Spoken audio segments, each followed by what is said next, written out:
Okay.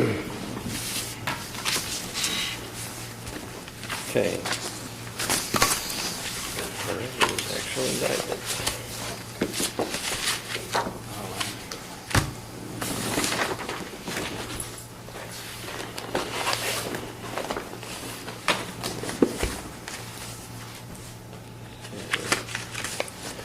Mr. Griffiths, do you acknowledge this as being the Gabriel Ross Parker named in 18 CR 30? Pursuant to earlier objections, yes, Judge. Okay. Acknowledge receiving a copy of his charging instrument? I do, Judge. Wish to waive formal reading and arraignment? Pursuant to your previous objection? Yes, Judge. Okay. And are you entering a plea of not guilty at this time? Judge, we are not entering a plea pursuant to RCR 808. Okay. Pursuant to that same rule, then I must enter a not guilty plea on his behalf. Are you requesting discovery under the rules? We are, Judge. And it's Commonwealth request and reciprocal. Yes, Your Honor. Okay. Both will be ordered pursuant to the rules. As for a status hearing, Judge, as the court probably could guess, there's going to be mountains of evidence and discovery in this case. Spoken briefly with Mr. Griffiths on this matter. We would ask for 6 months. Hopefully it doesn't sound too far out, but I want to give us enough time that we don't come back to a status hearing and we're left saying, Judge, we're still not done. So I think I've met with my investigator. I think 6 months gives us enough time to at least get the discovery completed, and it most likely will be completed before then. But again, I don't want to have to worry about rescheduling because we're not done. So, I know that puts us out quite a ways, but I think 6 months is a fair enough time for us to at least get the discovery completed and to them. Now, I doubt that's going to be enough time for them to review it all. I don't know, but many months down the road is what we would ask for a first status hearing. okay, any objection to that sort of length, sir? My only concern, Judge, is that is filing and holding hearing regarding the challenge to the jurisdictional issue. I don't know that I want to wait 6 months, frankly, to do that. If we could set a date to hold that hearing and then any briefing schedule regarding that prior. So we set a status 6 months out, but have a hearing sooner than that. No objection to that, Your Honor. That's okay. Well, let's set the status first. Pick us a Friday at 1 o'clock. Friday, August 24th. Okay. August 24th. That's probably okay, Your Honor. Yeah, I think that's okay. Okay. So that'll be the status. So that'll give authorities, et cetera, opportunity to firm up evidence if there are, and I assume there are, scientific results pending of various forms. Hopefully we can encourage the labs to move that along. Judge, I'm sorry. I apologize. I interrupted the court. That August 24th date, is there another date maybe earlier in the month for that or later? Every year we're required, the prosecutors conference is, I don't want to have scheduling difficulties with our office there. June the 10th, that's Friday also. That's fine. Tom, is that okay with you? August 10th? So August 10th, is that The okay? 10th or the 3rd, if that was available, Your Honor. That's fine by me. I'll work it. The 3rd is a better date for me. Okay. Is the 3rd okay with you? I think that's fine. And the only reason I set that out is because we're obviously with the prosecutors on our team. I mean, we may have. I want everybody to be in attendance if we can on this. Sure. Okay, so August 3rd then. Same time, 1 o'clock. Now, for the hearing, do you want to get your motion together and then get with the court and the parties to set a date? That would be fine, Judge. That'll give you time to do what you need to do, and then just notify the court of when you'd like to have that, and we can have that separate hearing. Other matters before I address those in attendance about the legal issues, how they've been modified at this point? Would Your Honor like us to sort of aim at Fridays? Should I be thinking of Friday for that hearing, Judge? A Friday would be good. Friday? Yes. Okay.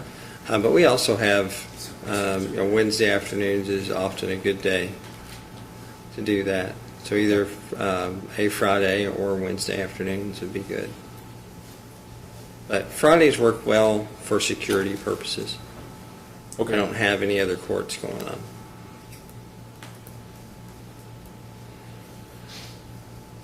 Okay. Anything else from either of the parties before I address the audience? Your Honor, how do you wish us to proceed regarding funding?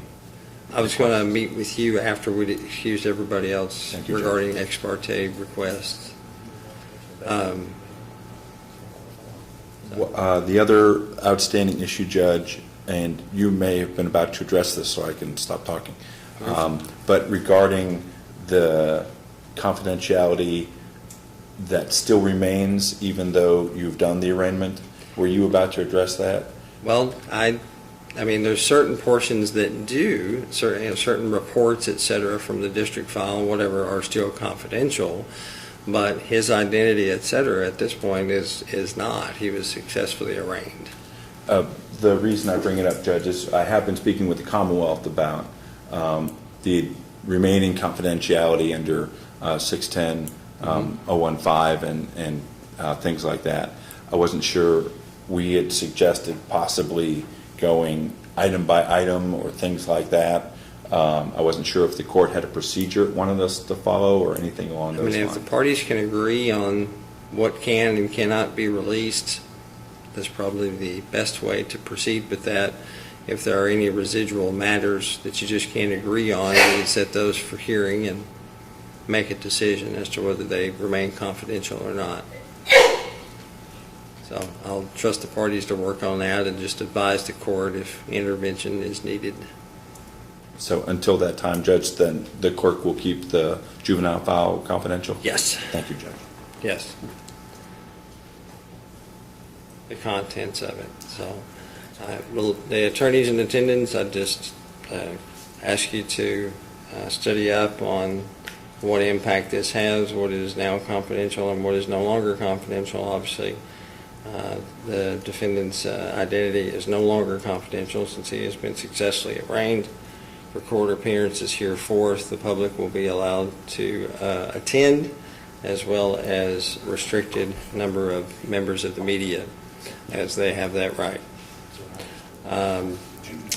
So the restriction that Judge Telly sort of went over with everybody when you were in district court on multiple times, the more you keep things confidential, the better for everybody, honestly. We're not under the strict law restrictions that we were under up until just a few minutes ago. But the idea at some point is if this case is set for trial, we try and make great efforts not to taint the jury pool. Obviously, this is a high-profile event. Probably, honestly, going to be difficult to seat a jury in Marshall County regardless. We could probably all agree on that simply because of the massive size of the matter. But we may very well likely attempt to seat a jury in Marshall County at some point. That being the case, the less that's shared, the better, because that means that we have a jury pool that hopefully has been less tainted, rather than more information available, which would make it even more impossible to seat a jury in Marshall County, which would require any trial to be transferred to another jurisdiction, such as Trigg County, which would be out of the media coverage. They're not within the media circuit of WPSD and Paxton Media. So, but we would like, if there is a trial, to attempt a trial here. So I guess I'd just ask everyone to use your own discretion in deciding what you think ought to be discussed and shared as far as the audience members, the victims, and the victims' family members. So obviously the procedure, the things that you observe in court, those are not extraditional. Those at this point are all public. But again, the less it's talked about, probably the better for everybody involved, honestly, as far as specific facts and information. It just helps protect the entire process and make it hopefully so we can get through it faster rather than taking longer. So, does anyone have any questions that we can address? Anyone? Judge, this is really a procedural question. Since he has been arraigned, I don't think there's any mandatory review of bail. Is that correct?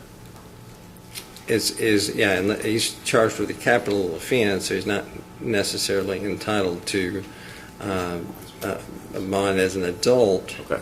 So the criminal rules apply to him just like they do anybody else now. Absolutely. So, Mr. Griffiths, Judge, we are not moving the court to set a bond in this case. okay. Simple enough. Okay. Anything else?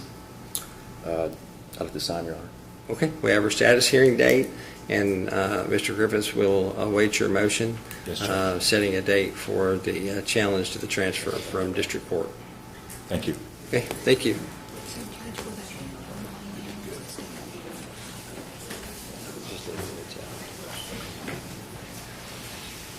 Thank you all for your time.